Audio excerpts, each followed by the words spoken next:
Hey guys, welcome to Caesarea. That's where we are today. This is one of the coolest places really in the whole country. This is Caesarea Maritima, to be specific, which means Caesarea by the sea, as opposed to Caesarea Philippi, which is in the very north of the country. So we're in Caesarea. Caesarea is a really, really important spot in the country for a number of reasons. First off, most people think that the capital of the country was always Jerusalem, and for most of history it was. But during the Roman era, this was actually the capital.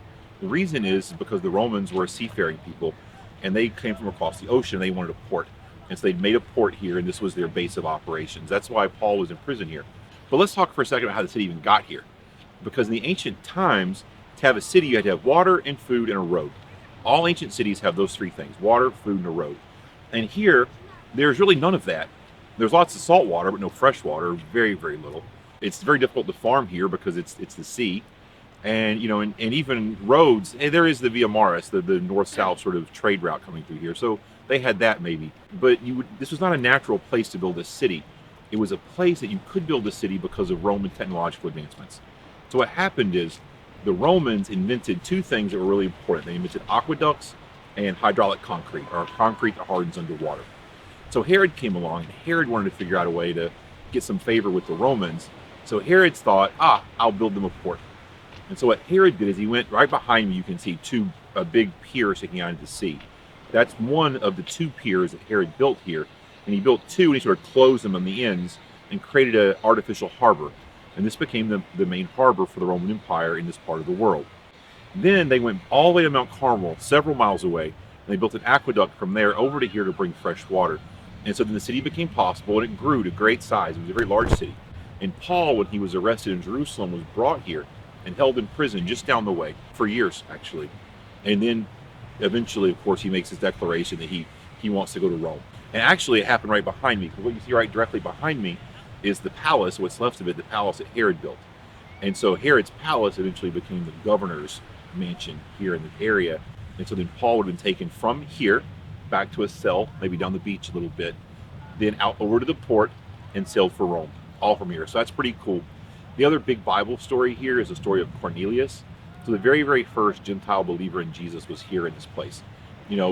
Peter was about 20 miles down the coast in Jaffa when he had his vision of the blanket coming down from heaven and was told by God, don't call things unclean that I said are clean. And then at that same time, Cornelius had a vision to send people to Peter. They got together. Peter came here. He preached to Cornelius and his household, and they all came to faith. And that was the very first time someone who was outside of Israel, outside of being Jewish at all, came to faith. And the original believers were shocked. They're like, God even comes to them. They are filled with the Holy Spirit. They were shocked. But that was, of course, began a big thing that probably most of you watching this video are a result of. The Gentile church started here. All right, so here's one more really cool thing here at Caesarea. So for years and years, skeptics, critics of the Bible, when they wanted to point out maybe possible flaws or problems, would talk about the fact that there was no extra biblical record of a man named Pontius Pilate. And their reasoning went like this. They basically said, well, the Romans were amazing historians. They kept documents and records of everyone and everything. And so if a governor of a province as troubled and important as Judea was named Pontius Pilate, certainly we'll have evidence of him somewhere. And so since they could find no extra biblical evidence, they reasoned that the Bible therefore is false. It's inaccurate in its telling of the crucifixion of Christ. And this was a criticism for a lot of years. Well, a few years back, when they got to excavating here, up and down this area, the archaeologists here, they found this rock. Actually, this is a replica. The original is in the Israel Museum in Jerusalem. But they found this rock, and it's the first evidence we have that Pontius Pilate existed. It's a tribute stone that was found on a building here. And it says that the building that it was a part of was built under Pontius Pilate, prefect of Judea, during the reign of Tiberius.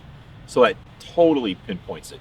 You have Pontius Pilate's name, that he was the prefect of this province, and that it was during the right time, the reign of Tiberius. That's all really cool right here.